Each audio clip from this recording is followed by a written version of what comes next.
అన్న ఇంకొకటి చూసుకుంటే మనం సినీ కార్మికులది అది ఇంకా 30% వేతనం అనేది ఇంకా క్లియర్ అవ్వలేదు. ఇంకా అది అవుతదా? అవ్వదా? అది ఎలా చూసుకోవచ్చు మనం? అవుద్దా అవ్వదా అంటే యాక్చువల్‌గా రూల్ ప్రకారంగా ఏంటంటే ప్రతి 2 నెలలకో, 3 నెలలకో ఎప్పుడో పెంచుతారు. అవును. అంటే 10% అలా పెంచుతారు. వీళ్ళు ఒకేసారి 30% పెంచమంటే అంటే గతంలో ఆ! నువ్వెప్పుడు పెంచలేదు కాబట్టి ఇప్పుడు పెంచమని అడుగుతున్నారు. ఆ! అవును. వాళ్ళు అడగడంలోనూ కరెక్టే ఉంది. హ్మ్. కాకపోతే ఏంటంటే ప్రొడ్యూసర్‌ల వీళ్ళ ప్రాబ్లమ్ గూడా వీళ్ళకోటుంది. హ్మ్.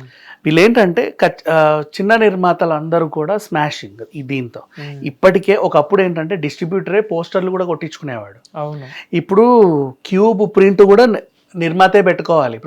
డిస్ట్రిబ్యూటర్ ఏం లేదు. డిస్ట్రిబ్యూటర్స్‌కి లేదు. జస్ట్ అట్లా ఉంది పరిస్థితి. అంటే మారిపోయింది సినిమా. హ్మ్. ఒకప్పుడు నీకుండే 100 రోజుల సినిమా. హ్మ్. ఇప్పుడు 3 రోజులే సినిమా. అవును. 3 రోజులే. అది కూడా బావుంటేనే. 3 రోజులు. ఆ 3 రోజులు ఏంటి ఫస్ట్ డే బావుందంటేనే 3 బాగుంటే 3 రోజులు. రోజులు లేకపోతే ఆ ఒక్క రోజే. లేకపోతే ఈ 2 రోజులు ఇంకా వేరే వేరే ఏవో నడుస్తా ఉంటాయి. అవును. సో అట్లాంటి పరిస్థితికి వచ్చాం మనం ఇప్పుడున్న సిట్యుయేషన్. అండ్ ఈ 3 రోజులు బాగున్నా కూడా కొంతమంది ఫస్ట్ డేనే ఈ ఐబొమ్మ, బప్పం, గిప్పంలోకి వెళ్ళిపోతారు. అవును. అసలు ఏంది ఇది చూద్దాంలే. ఓహ్! ఇంతేనా సరేలే ఓటీటీకి వచ్చినప్పుడు చూసుకుందాం. అండ్ ఒకప్పుడు సినిమా రిలీజ్ అయిన తర్వాత ఆ సీడీ బయటికి రావాలంటే ఎన్ని సంవత్సరాలు పడేదో. అవును. టీవీలో రావాలంటే ఇది ఒక యుగం. ఒక ద్వాపర యుగంలో సినిమా తీస్తే నీకు కలియుగంలో పడేది ఇది. అవును. అంటే అట్లా ఉండేది. ఇప్పుడు అట్లా కాదు. నీకు సినిమా తీసిన తర్వాత నెలలోపు ఓటీటీ, 2 నెలలలోపు టీవీ. ఎందుకు ఈవినింగ్ లోపు నీకు ఈవినింగ్ లోపు ప్రింట్లు. మూవీ బజ్ అవన్నీ వచ్చేస్తున్నాయి కదా ఆల్మోస్ట్ పైరసీ. సో సినిమాకి ఇప్పుడు జీవం లేదు. థియేటర్స్ అన్ని మూసుకోవాల్సిన పరిస్థితి ఎట్లుండేదంటే ఇప్పుడు థియేటర్లన్నీ ఆల్మోస్ట్ కళ్యాణ మండపాలకి, షాపింగ్ కాంప్లెక్స్లకి, మాల్స్కి ఇచ్చేస్తున్నారు. రీజన్ చెప్తా. సింగిల్ స్క్రీన్ థియేటర్ వాడు రెనోవేట్ చేసుకోలేడు పాపం. థియేటర్ కష్టం అది. అదంతా పాత సిస్టమ్ ఏసీ అదంతా పీకి ఇప్పుడున్న కొత్త డాల్బీ అట్మోస్, కొత్త సౌండ్స్ అవన్నీ మళ్ళీ అమర్చాలి అంటే ఆ సెంట్రల్ ఏసీ సిస్టమ్ కోట్లు ఖర్చు అవుతుంది. ఆ కోట్లు నేను ఎన్ని సినిమాలు రిలీజ్ చేసుకుంటే నాకు వస్తాయి మళ్ళీ ఈ జన్మకు వస్తాయా రావా? ఎందుకైనా మంచిది ఇట్లాగే రన్ చేద్దాం. ఆడితే అడుగు లేపుతలేడు. ఎప్పుడన్నా సంక్రాంతికి బాగా రిలీజ్ అయ్యి థియేటర్లు లేవన్నప్పుడు ఖచ్చితంగా నిండుతాయి. అప్పుడు వచ్చిందే నాకు చాలా అనుకొని కూర్చునే థియేటర్ ఓనర్లు కూడా ఉన్నారు. అండ్ నిర్మాతల పరిస్థితి నువ్వు ఈ వేతనాలు పెంచితే వాళ్ళకి బడ్జెట్ పెరుగుద్ది. 2 కోట్లలో తీయాల్సిన సినిమా 3 కోట్లు అవుతుంది. They can't. అండ్ నెక్స్ట్ ఇప్పుడు అలానే వీళ్ళకి అన్యాయం చేయాలని కాదు, వీళ్ళకి న్యాయం చేయాలి. ఎందుకు అంటే వీళ్ళందరూ ఒక యూనియన్లో మెంబర్స్. ఇవాళ రేపు డాన్సర్స్ యూనియన్, ఆ యూనియన్, సింగర్స్ యూనియన్ అన్నిటికీ, జూనియర్ ఆర్టిస్ట్ అన్నిటికీ ఉన్నాయి. ఎందులో జాయిన్ అవ్వాలన్నా లక్షలే. అవును. నువ్వు ఇన్ని లక్షలు కడితేనే అందులో నీకు మెంబర్షిప్. అన్ని లక్షలు కట్టి ఎందుకు మెంబర్ అవుతావు నువ్వు? అక్కడ ఒక నాయకుడు ఉంటాడు, వాడు మాకందరికి నెలంతా పనిపిస్తాడని. ప్రాబ్లం కూడా వద్దు. ఏదైనా ప్రాబ్లం వచ్చినా కానీ సపోర్ట్ గా ఉంటారు కదా. అవి కూడా వద్దు వీళ్ళకి. నెలంతా పని ఉంటే చాలు, వాళ్ళకి ప్రాబ్లమ్స్ కూడా రావు. పొద్దున్న 5 గంటలకు వెళ్తే రాత్రి 9, 10 అయితే కానీ ఇంటికి రారమా. ఇంకా వీడి కొత్తగా ప్రాబ్లమ్స్ లోకి వెళ్ళడానికి టైం ఎక్కడిది, ప్లేస్ ఎక్కడిది చెప్పు. ప్రాబ్లమ్స్ అంటే అలా కాదు, కొంతమంది డబ్బులు ఇచ్చి తీస్తారు. అండ్ నెక్స్ట్ ఒక సినిమా ఆఫీస్ ఎగ్గొట్టినా వీళ్ళ దగ్గరుండి ఇప్పిస్తారు. ఇలాంటివన్నీ చెల్లుతాయి. ఒక వాడు వీడు కొట్లాడుకున్నా వీడు వెళ్ళి సెటిల్మెంట్ చేస్తాడు. అండ్ నౌ ఇక టైమింగ్స్ 6 to 6 అనే టైమింగ్ ఇంతకుముందు ఉండేది, అది కాల్ షీట్. తర్వాత 9 వరకు అంటే 1.5 పేమెంట్. ఇప్పుడు నీ పేమెంట్ 1000 రూపాయలు. 6కి నేను ప్యాకప్ చెబితే 9 వరకు ఉంచితే నీకు 1.5 1500 ఇవ్వాలి. నీకు రాత్రి భోజనం పెట్టి కూడా ఉంచితే టిఫిన్ వస్తుంది. 6 టిఫిన్లు పెడతామ్మా. టిఫిన్ పెట్టకుండా నిన్ను గెంటేసామనుకో 1000 రూపాయలు. నీకు టిఫిన్ పెట్టిన పాపానికి నేను 1500 ఇవ్వాలి. నీకు డిన్నర్ పెడితే నేను 2000 ఇవ్వాలి. ఇట్లాంటిది ఉంటుంది. అండ్ హాలిడే రోజు, బంద్ రోజు నేను షూటింగ్ పిలిస్తే ఆ రోజు 6 to 6 కైనా డబుల్ పేమెంటే. ప్రతిదీ డబల్ అవుతూ ఉంటుంది. ఇది ఒక రూల్ ఉండింది వాళ్ళకి. అది ఎప్పటి నుంచో అందరికీ తెలుసు, నీట్గా రన్ అవుతుంది, కూల్. అండ్ ఇంకొక రూల్ ఏంటి, కార్డు ఉన్న వాళ్ళనే పెట్టుకోవాలి. మేకప్ మ్యాన్ నేను మాకు తెలుసు పలానా సెలూనోడు బాగా రంగేస్తాడు, నేను ఆయన పెట్టుకుంటా, రోజు 500 ఇచ్చిన అవ్వదు. నువ్వు makeup chief, hair dress chief ని పెట్టుకోవాలి. చీఫ్ కింద మళ్ళీ వాడు ఎంతమందిని పెట్టుకోవాలో వాడు నిర్ణయిస్తాడు నీ క్రూని బట్టి. ఇవ్వాలి, అది రూల్ అది. మరి వాళ్ళు యూనియన్ పెట్టుకుంది అందుకే, పని కోసమే కదా. డబ్బింగ్ వాళ్ళకైనా వీళ్ళకి ప్రతి ఒక్కడికి ఉంది యూనియన్స్. అందరూ యూనియన్ నుంచే పెట్టుకోవాలి. స్టంట్ మాస్టర్ యూనియన్స్, నువ్వు వాళ్ళని పెట్టుకోవాలి. డాన్సర్స్ యూనియన్, నువ్వు వాళ్ళని పెట్టుకోవాలి. జూనియర్ ఆర్టిస్టులను పెట్టుకోవాలి. లేదు మా కాలేజీ పిల్లలు చాలా మంది తెలుసు ఫ్రీగా వస్తారు, no way. You have to use this people. మరి మేము ఎందుకున్నాం అందరం ఇక్కడ? ఇట్లా యూనియన్స్ అన్నీ ఉన్నాయి బేసిక్గా. సో ఇప్పుడు ఇక్కడ ఏం జరిగింది, నువ్వు 6 to 6 ఎందుకు వర్కౌట్ అవుతుంది తెలుసా? పొద్దున్న 5 గంటలకు లేస్తాడమ్మా. ఇప్పుడు జూనియర్ ఆర్టిస్ట్ అన్నా, ఏ టెక్నీషియన్, మేకప్ మ్యాన్ అయినా 5 గంటలకి లేవడం కాదు, సారీ 5 గంటలకి రెడీగా కృష్ణాగారు అడ్డ మీద ఉండాలి. నువ్వు 5 గంటలకు రెడీగా ఉంటే నీకు బస్సు వచ్చి ఎక్కించుకెళ్తుంది ఎక్కడికి, బస్సో బండో వాట్ ఎవర్. లొకేషన్లు ఏదో ఉంటాయి, ఊరి చివరు ఉంటాయి. నువ్వు లొకేషన్కి వెళ్ళేసరికి 6-6:30 మహా. ఫిలిం సిటీ వెళ్ళిన 6-6:30 నువ్వు దింపితే 7 గంటలకల్లా టిఫిన్ అయిపోవాలి నీది. 7 గంటలకు నీ టిఫిన్ అయితే, టిఫిన్ అవ్వగానే మొహానికి రంగు పడుద్ది. ఆర్టిస్టులు అయితే మిగతా వాళ్ళకి మిగతా ఎవరి సర్దింపులు గుర్తింపులు వాళ్ళకు ఉంటాయి.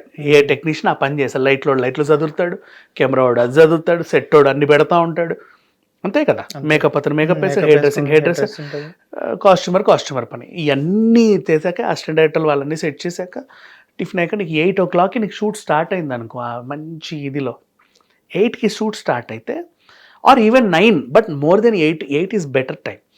అది మోహన్ బాబు గారు దాంట్లో ఖచ్చితంగా పాటిస్తారు. నీకేంటి మధ్యాహ్నం అయ్యే వరకు కొన్ని మంచి సీన్స్ అవుతాయి. లంచ్ చేశాక రెస్ట్ ఉంటుంది, ఇవ్వరు, 1 గంట సేపు రెస్ట్ ఉంటుంది. ఈవెన్ 11 గంటలకు కూడా ఒకటి వస్తుంది, మజ్జిగో జ్యూసో సంథింగ్, టీయో కాఫీయో. ఆ తర్వాత ఈవినింగ్ డే లైట్ అయ్యేలోపు నువ్వు ఆ సీన్ పూర్తి చేసి ఆ రోజు కంప్లీట్, నీ షూట్ సక్సెస్. నువ్వు 9 to 9 is very bad. 9 to 9 అయితే అది ఎవరు ప్రతిపాదించారో నాకు తెలియదు, మరి అది లేదో తెలియదు, అవ్వకూడదు. నిన్ను 9 గంటలకు ఇక్కడ నుంచి తీసుకెళ్తే నేను లొకేషన్కి వెళ్ళేసరికి 12, నీకు లంచ్ పెట్టి నిన్ను కూర్చోబెట్టేసరికి 2. అవునా? నువ్వు అప్పుడే బేవు అనుకుంటూ కూర్చుంటావు, పని కూడా సరిగ్గా చేయవు, సోమరిపోతావు, ఆ ఎండకి వానకి దేనికో. 2 షాట్లు తీస్తే డేలేట్ అయిపోతుంది మా. 2 షాట్స్ కోసం ఈ ప్రొడక్షన్ కాస్ట్ అంతా భరించాలా? మళ్ళీ అందరికీ డబుల్ పేమెంట్లు. మీ డిమాండ్ చూడు, నాకు ఇక్కడ ప్రొడక్షన్ ఇంత వస్తుంది ఇంత ముందుతో పోలిస్తే, ఆ ఇంత ఇచ్చే దాంట్లో నువ్వు చేసే పని కూడా నీకు డబుల్ పేమెంట్లు పెంచాలి, 30%, 25% పెంచాలి. ఎలా వర్కౌట్ అవుతుంది? ఈ ప్రతిపాదనే తప్పు, అలా వర్కౌట్ అవ్వదు. 6 to 6 is the better option. And of course పెంచాలి అనుకుంటే పెంచుకోవచ్చు, కొంచెం అంటే ఆలోచించాలి. లైక్ చిన్న సినిమాలకు ఒక ఇది, పెద్ద సినిమాలకు ఒకటి. ఇప్పుడు ఎందుకంటే సీరియల్ పేమెంట్ వేరు, సినిమా పేమెంట్ వేరుగా, టైమింగ్స్ కూడా వేరు. ఇప్పుడు ఒక ఆర్టిస్ట్కి నువ్వు అసిస్టెంట్కి వెళ్ళావు, గొడుగు పట్టడానికి వెళ్ళావు. సినిమాకి వెళ్తే ఇప్పుడు స్టార్టింగ్ సినిమాకి వెళ్తే 1000 రూపాయలు ఇచ్చాడు, సీరియల్కి వెళ్తే ఆవిడ 500 ఇస్తా అంటది. సీరియల్ బాబు అంటది. నెక్స్ట్ అదేంటిది, నీకు ఏ సీరియల్ అయినా 9:30 దాటంది నీకు ప్యాకప్ అవ్వదు. Daily minimum 7 scenes, 7 scenes. అవి ఎన్ని ఎపిసోడ్స్ వేసుకుంటారు? 7 scenes లో అంటే 7 డ్రెస్ చేంజ్, 7 డ్రెస్, 7 మాస్టర్ షాట్లు, 7 అందరి క్లోజులు, అందరి సజెషన్లు, ఒక్కొక్క సీన్ ఇంత అయ్యేసరికి అయిపోయింది టైం. మరి వాళ్ళకి అలా ఉంటుంది, ఒప్పుకొని వెళ్తున్నావా? సో ఇక్కడ పరిష్కారం అవ్వాలంటే ఏం చేయాలంటే, దీంట్లో కూడా చిన్న సినిమా పెద్ద సినిమాను ఒక విభజన చేయండి. చిన్న సినిమాలకు బడ్జెట్ ఇంత పెట్టదు, ఆ సినిమాకి ఎవరు పని చేసినా ఈ పేమెంట్లు ఇలాగే ఉంటాయి, నచ్చితే పోటీ లేకపోతే లేదు. లేదు ఇప్పుడు యూట్యూబ్లలో చేయట్లా. ఇప్పుడు ఒక నిమిషం, సినిమా కెమెరామ్యాన్లు, సినిమా మేకప్ మ్యాన్లు యూట్యూబ్ ఛానల్స్లో కూడా చేస్తున్నారు. వాళ్ళు ఎంత ఇచ్చినా చేస్తున్నారు, నెల జీతానికి కూడా చేస్తున్నారు, వెబ్ సిరీస్లో చేస్తున్నారు, ప్రైవేట్ ఫోటోషూట్స్ ఒప్పుకుంటారు. ఇప్పుడు కెమెరామ్యాన్ ఉన్నాడు, ఒక పెళ్ళి ఒప్పుకుంటే 10 లక్షలు. అవును, ఒక అంటే పర్ డే వెళ్తే కొన్ని వేలు, ఈవెంట్కి వెళ్తే కొన్ని వేలు. లేదు ఒక చిన్న షూట్ ఉంది 1:1 అంటే 1000 రూపాయలు అండి, 500, 700 అండి అంటాం. అన్నిటికీ వెళ్తున్నావు. కెమెరామెన్లే చాలా మంది ఉన్నారు almost. You are flexible, so you are flexible to everywhere, right? So మీరు కూడా ఏం చేయాలంటే ఆ విభజన జరగాలి. అన్ని సినిమా ఒకలా చూడొద్దు. నీకు కోర్టు సినిమా వేరు, బాహుబలి సినిమా వేరు, RRR వేరు, అన్ని వేరే, ఆ వేరు, ఒక్కొక్క దాంట్లో ఒక్కొక్క బడ్జెట్. అవును, తమ్ముడు సినిమా వేరు, నిన్న రిలీజ్ అయిన వారు వేరు, కూలీ వేరు, అండ్ మళ్ళీ కంగువా లాంటి సినిమాలు వేరు, ఆ మేకప్స్ వేరు, బలగం లాంటి సినిమాలు వేరు, అవి వేరు, ఇట్లా ఉంటాయి కదా. సో ఏం చేయాలంటే 5 కోట్ల వరకు బడ్జెట్ సినిమాలకి ఇది, దాని ఫిగర్స్ అన్ని ఇలా ఉంటాయి. 25 కోట్ల వరకు, 10 నుంచి 25 కోట్ల వరకు ఫిగర్ ఇది, దాని ఇలా ఉంటాయి. 50 దాటితే 100 అయినా, 150 అయినా, 200 అయినా దాని ఫిగర్ ఇది. లేదా ఇంకా భారీ బడ్జెట్ అయితే దాని ఫిగర్ ఇది. దానికి తగ్గట్టు తీసుకోండి. ఈవెన్ అలా తీసుకునే వాళ్ళు కూడా ఉన్నారు బయట. షార్ట్ ఫిలిమ్స్కి అయితే ఎలా మాట్లాడతారు తెలుసా, బ్రో ఒక ప్రైవేట్ మూవీ ఉంది మీరు మేకప్ చేస్తారట, బడ్జెట్ ఎంత బ్రో అని అడుగుతాడు. నా బడ్జెట్ నీకెందుకు, నువ్వు వచ్చేది రంగు వేయడానికేగా. అంతే కదా. అంటే నేను 100 కోట్లు పెడితే నువ్వు వేసేదానికి నేను నీకు 10,000 ఇవ్వాలా, నేను 10 కోట్లే పెడితే నీకు 1000 రూపాయలు ఇవ్వాలా, అది ఎట్లా, నువ్వు అక్కడ వేసేది అదే రంగు, ఇక్కడ వేసేది ఇదే రంగు, ఇట్లా అడుగుతున్నారు. ఆ అడిగేదేదో ఇప్పుడు యూనియన్లు ఉన్నాయి మీకు, ఇప్పుడు డిస్కస్ చేస్తే ఇక్కడ సమస్య పరిష్కారం అవుతుంది. ఒక్కో బడ్జెట్ ఒక కేటగిరీ పెట్టండి, ఇనఫ్. కూల్గా ఉండి ఎవరు గొడవ చేయరు. ఎక్కడికి వెళ్తున్నావు బ్రో అంటే, చిన్న సినిమా బ్రో 1000 రూపాయలు, వెళ్తున్నా, ఖాళీగా ఉన్నా కదా అందుకే వెళ్తున్నా అంటాడు. ఏం చేస్తున్నా అంటే, పెద్ద సినిమా కూడా తగిలింది బ్రో, మంచిది ఒప్పుకున్నా, 12 రోజులు ఊటీలో షూట్ అంటాడు. గో, అవుట్డోర్ అయితే పేమెంట్, వీళ్ళకు ఉంటాయి, అన్ని సౌలభ్యాలు ఉంటాయి. ఈవెన్ నీకు ట్రైన్ ఛార్జీలతో పాటు బత్తా కూడా ఇస్తారు, ఫుడ్ అలవెన్సెస్ కూడా ఇస్తారు, అన్ని ఇస్తారు, కూడా ఇస్తారు అవుట్డోర్. అవి పెంచమని గొడవ. ఓకేనా, పెంచితే మేము నష్టపోతామని చిన్న నిర్మాతల ప్రాబ్లం. ఇప్పుడు సితారా, హారిక హాసిని, 14 రీల్స్ వాళ్ళు ఇచ్చుకుంటారు.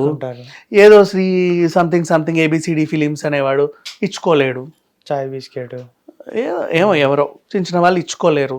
అట్లా ఇప్పుడు కేటగిరీస్ పెట్టుకోండి బడ్జెట్స్ని. ఇది చిన్న బడ్జెట్లో కూడా ఒక మీరు 2 టైర్ హీరో, 3 టైర్ హీరో అని హీరోలకు పెడుతున్నారు కదా, అట్లా 1 tier cinema, 2 tier cinema, 3 tier cinema అని పెట్టుకోండి. 1 టైర్ సినిమాలకు ఒక పేమెంట్లు, 2nd tyre, 3rd tyre, 4th tyre, 5th tyre సినిమాలకు ఒక పేమెంట్.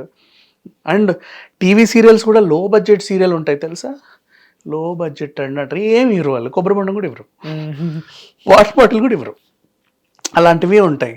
యూట్యూబ్ ఛానల్స్లోనూ కూడా పెద్ద ఛానల్, చిన్న ఛానల్, మాది చిన్న ఛానల్ బ్రో అలాంటివి ఉంటాయి. మమ్మల్ని అడుగుతారు కదా పెద్ద ఛానల్, చిన్న ఛానల్, ఇవన్నీ ఉంటాయి, ఎక్కడైనా ఉంటాయి. ఈ కేటగిరీస్ అన్ని మనం బయట అడ్జస్ట్ అవుతున్నాం, ఒక సినిమా ఇండస్ట్రీలో అడ్జస్ట్ అవ్వలేకపోతున్నాం. ఎక్కడికి వెళ్ళినా నాకు అదే కావాలని కార్మికుడు కూర్చున్నాడు, ఎందుకంటే నేను లేచిన లేపుడు అట్లాంటిది అని. సో మీరు మాట్లాడుకోండి, ఏంటి ఆ కాంట్రాక్ట్ నువ్వు ముందే డిసైడ్ అవ్వు. పెద్ద సినిమాకి ట్రై చేయి, గన్ షాట్ టార్గెట్, నీకు దొరకలేదు ఆ రోజు ఖాళీగా ఉండకు, 2nd టైర్ సినిమాలకి వెళ్ళు, 3rd టైర్ సినిమా ఒప్పుకో, ప్రాబ్లం సాల్వ్ కదా. హిట్ టీవీ యాప్, ఇందులో short news, live news, entertainment shows, movies, digital magazines తో పాటు మీ జిల్లా వార్తలను కూడా ఫ్రీగా చూడొచ్చు.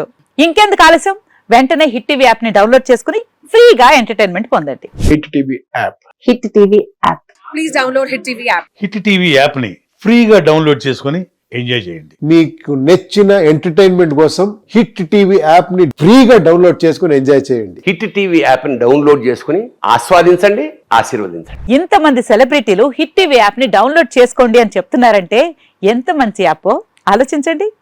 అమెరికా అమెరికాలో చదవాలనుకునే వాళ్ళకి విశ్వసనీయమైన పేరు మన శౌర్య కన్సల్టెన్సీ.